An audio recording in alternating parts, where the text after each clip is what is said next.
সুপ্রিয় সপ্তম শ্রেণীর শিক্ষার্থীরা, আজকের এই ভিডিওতে আমরা দেখব তোমাদের সপ্তম শ্রেণীর আইসিটি বইয়ের চতুর্থ অধ্যায় ওয়ার্ড প্রসেসিং। আজকের এই ভিডিওতে আমরা এই চতুর্থ অধ্যায়ের অনুশীলনী সমাধান এবং এই অধ্যায়টি প্র্যাকটিক্যাল সহ দেখব। চলো আমরা প্রথমে এই অধ্যায়টি আলোচনা করে নেই, তারপরে আমরা এই অধ্যায়ের যে বিস্তারিত যে অনুশীলনী সমাধানগুলো দেখব। এই অধ্যায় শেষে তোমরা যা যা শিখবে: সঠিক পরিভাষা ব্যবহার করে ওয়ার্ড প্রসেসর ব্যবহার কৌশল ব্যাখ্যা করতে পারবে, বাংলা কিবোর্ড ব্যবহার কৌশল ব্যাখ্যা করতে পারবে, ডকুমেন্ট ব্যবস্থাপনা ব্যাখ্যা করতে পারবে, ওয়ার্ডে বাংলা ডকুমেন্ট তৈরি করতে পারবে, সুষ্ঠুভাবে ডকুমেন্ট ব্যবস্থাপনা করতে পারবে। প্রথমে হচ্ছে আমাদের যে এই সফটওয়্যারে কিবোর্ডটি চেনা, যে কিবোর্ডের যে লেআউটগুলো, কিবোর্ডের কাজগুলো কি কি, যে ওয়ার্ড প্রসেসিংয়ে বাংলা কিবোর্ডের ব্যবহার, যে আমাদের ওয়ার্ডগুলো কিভাবে আছে। আমরা হচ্ছে প্রথম হচ্ছে আমাদের যে বিজয় 52 দিয়ে বাংলা টাইপ করতে হয়, আর হচ্ছে ইংলিশের জন্য আমরা ইংলিশে যে কোনো কিবোর্ড দিয়ে আমরা টাইপ করতে পারি।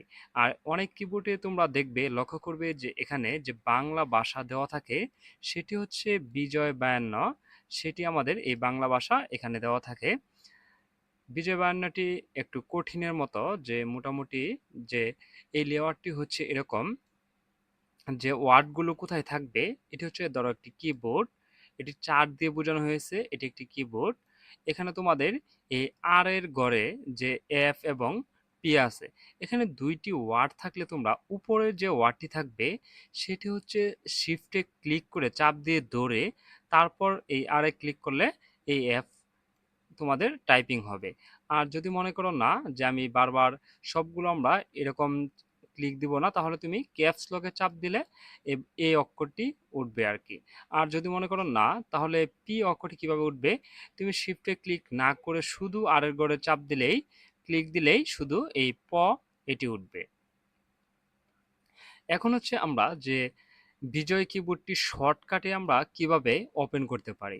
শর্টকাটে হচ্ছে কন্ট্রোল আল্টা বি, এটি ক্লিক করলে আমাদের এই বিজয় কিবোর্ডটি চালু হয়ে যাবে, যদি আমাদের কিবোর্ডের মধ্যে আমাদের পিসিতে যে বিজয় 52 ইনস্টল হয়ে থাকে, তাহলে আমরা এই শর্টকাট কিটি আমরা চাপ দিব। আর যদি কোনো কিছু যুক্ত করতে চাই, তাহলে আমরা জি এই এই বাটনে ক্লিক দিব, এই জি বাটনে ক্লিক দিব।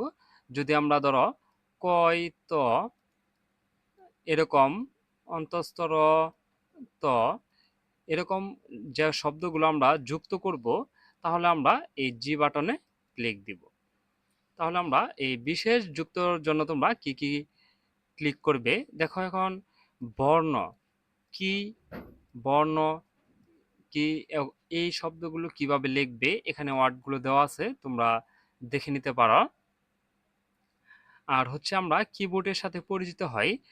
কিবোর্ডের এক সাইডেই 1 থেকে 9 পর্যন্ত নাম্বার আছে। এখানে প্রথমে হচ্ছে নাম্বার লক, এই বাটনে ক্লিক দিলে হয় কি, যে আমাদের এই পুরো সিস্টেমটি, এই নাম্বার প্যাডটি চালু হয়। তাহলে আমাদের কিবোর্ডে এখানে একটি বাতি জ্বলবে যদি আমি এই নাম্বার ক্লিকে চাপ দেই। আর যদি আরেকটা ক্লিক দিয়ে অফ করে দিই, তাহলে এই বাটনটি কাজ করবে না। আর এটি হচ্ছে অ্যারো কি, এখানে 4টি যে মুভমেন্ট আছে, উপর নিচ এবং ডান বাম। আর তারপর হচ্ছে এটি হচ্ছে ব্যাক স্পেস, আমরা চিনি লেখায় আছে। আর উপরের গুলো হচ্ছে যে ফাংশন কি, এফ প্রথমে সবগুলোর আগে যে F1 2 3 4 5 6 এরকম আছে, এই এফ এর ফুল মিনিং হচ্ছে ফাংশন কি। আর তারপর হচ্ছে অ্যাকসেপ্ট কি হচ্ছে ইএসসি। আর তারপর হচ্ছে tab, caps lock, control, control button হচ্ছে আমাদের কিবোর্ডে দুটি, আর স্পেস বাটন হচ্ছে দুটি, এবং অল্টা বাটন হচ্ছে দুটি, এবং শিফট বাটন হচ্ছে দুটি। এই হচ্ছে আমাদের মোটামুটি একটা কিবোর্ডের যে লেআউটগুলো আমরা জেনে নিলাম। আর তোমরা এই অব্র কিবোর্ডটি কে তৈরি করছে তার এটি পড়ে নিও। আর আর হচ্ছে কাট কি, কপি পেস্ট। কাট হচ্ছে কন্ট্রোল এক্স দিলে যে আমার একটা লেখা কাট হয়ে যাবে। আমরা যদি ধরো এখানে এ লিখলাম, এটি কন্ট্রোল এক্স দিলে এই এটি মুছে যাবে আর কি, মুছে গিয়ে আমাদের সেভ কাটে থাকবে। আর তারপর যদি আমরা পেস্ট করি, তাহলে কন্ট্রোল বিতে ক্লিক করবো, এই কন্ট্রোল বি, তাহলে আমাদের এই এ লেখাটি চলে আসবে। আর কপি হচ্ছে ধরো এই এটি আমরা লিখছি, কন্ট্রোল সি দিলে এটি কপি হয়ে যাবে, আমরা বুঝবো না। আর আবার যদি কন্ট্রোল বি দেই তাহলে আমাদের এই ইয়াটি বারবার পেস্ট হবে যতবার আমরা ক্লিক দিব। এটি হচ্ছে কাট, কপি এবং পেস্টের কাজ। আর হোম বাটনগুলো এটি জেনে নিও। আর তারপর হচ্ছে আমরা এই অধ্যায়ের যে অনুশীলনী সমাধানটি সেটি আমরা দেখে নেব। নমুনা প্রশ্ন ১, কম্পিউটারে লেখালেখি কাজ করার জন্য নিচের সফটওয়্যার কোনটি? এটি হচ্ছে আমাদের যে কম্পিউটার লেখালেখি কাজ করার সফটওয়্যার কোনটি? এটি হচ্ছে ওয়ার্ড প্রসেসিং সফটওয়্যার, যেটি হচ্ছে আমাদের লেখালেখির জন্য। আর তারপর হচ্ছে উচ্চারণ ভিত্তিক বাংলা সফটওয়্যার কোনটি? উচ্চারণ ভিত্তিক যে বাংলা সফটওয়্যার কোনটি? এটা হচ্ছে যে আমাদের অব্র। আর তারপর হচ্ছে এন্টার এর কাজ কোন কাজে ব্যবহার হয়? এন্টারের কোন কাজে ব্যবহার হয়? এর উত্তরটি হচ্ছে কার্সর হচ্ছে নির্বাচিত অংশ মুছে ফেলা, কার্সরকে এক লাইন নিচে নামাতে। এর উত্তরটি হবে খ, কার্সরকে এক লাইন নিচে নামাতে। আর তারপর হচ্ছে কোনো কিছু কপি করতে কোথায় ক্লিক করতে হবে? এর উত্তরটি হচ্ছে যে আমাদের কোনো কিছু কপি করতে হলে যে এই খ, এটিতে ক্লিক করতে হবে। আর তারপর হচ্ছে নিচের অনুচ্ছেদটি আমরা পড়ি। নিচের অনুচ্ছেদটি হচ্ছে যে রানুর জন্ম আমেরিকায়, সে বাংলা কথা বলতে পারলেও লিখতে পারে না। সে ঠিক করেছে ঈদে দাদুকে বাংলা লিখে চমৎকার একটি কার্ড পাঠিয়ে চমকে দেব। রানু কার্ড বানাতে কোন সফটওয়্যারটি ব্যবহার করবে? এখানে আমাদের বিজয় আছে, লেখনী এবং প্রশিকা এবং অব্র। আমাদের দুটি হবে, যেমন গ এবং বিজয়, অব্র অথবা বিজয় সে লিখতে পারে।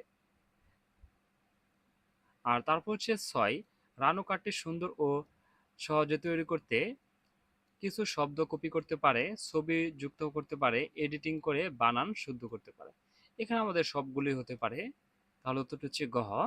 তারপর আমরা এখানে তোমাদের ৩টি সংক্ষিপ্ত প্রশ্ন দেওয়া আছে, সেটি আমরা সমাধান করব। ১, কিবোর্ডকে ওয়ার্ড প্রসেসরের প্রধান ইনপুট বলা হয় কেন? চলো আমরা এই একের উত্তরটি দেখি। একের উত্তরটি হচ্ছে যে কিবোর্ডকে ওয়ার্ড প্রসেসরের ইনপুট বলা হয়, যেমন কিবোর্ডের মাধ্যমে কম্পিউটার লেখা, সংখ্যা, চিহ্ন বা বিভিন্ন নির্দেশনা দেওয়া যায়। ওয়ার্ড প্রসেসর মূলত লেখালেখি কাজ বেশি করা হয়, তাই তথ্য ও নির্দেশ ইনপুট দেওয়ার জন্য কিবোর্ড সবচেয়ে বেশি ব্যবহৃত হয়। তারপর হচ্ছে অব্র কি? এর উত্তরটি হচ্ছে অব্র একটি বাংলা টাইপিং সফটওয়্যার যার মাধ্যমে সহজে কম্পিউটার ও মোবাইলে বাংলা লেখা যায়। এটি বিজয় কিবোর্ড ছাড়াও ফোনটিকে পদ্ধতিতে বাংলা টাইপ করা সুবিধা দেয়। তরুণ সমাজের কাছে অব্র জনপ্রিয় কারণ এটি ব্যবহার করা সহজ, বিনামূল্যে পাওয়া যায় এবং দ্রুত টাইপ করা সম্ভব। তারপর হচ্ছে ওয়ার্ড প্রসেসরে কখন কপি করার প্রয়োজন হয়? কপি করা প্রক্রিয়া উল্লেখ করা। দেখো যে আমরা বেশি যদি একটি লেখা বারবার লিখি তাহলে সেটি আমরা কপি করতে পারি। ওয়ার্ড প্রসেসর একই লেখা অনুচ্ছেদ বা তথ্য একাধিক জায়গায় ব্যবহার করার প্রয়োজন হলে সেটি কপি করতে হয়। এতেই যে একই লেখা বারবার টাইপ করতে হয় না, এতে সময় বাঁচে। ধন্যবাদ শিক্ষার্থীরা, আমরা তোমাদের এই চতুর্থ অধ্যায়ের যে এই আলোচনাগুলো করে নিলাম এবং তোমাদের অনুশীলনী সমাধান দেখে নিলাম।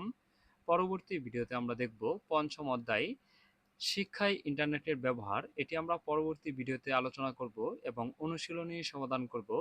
আর পরবর্তী ভিডিও সবার আগে পেতে চ্যানেলটি সাবস্ক্রাইব করে পাশেই থাকবে।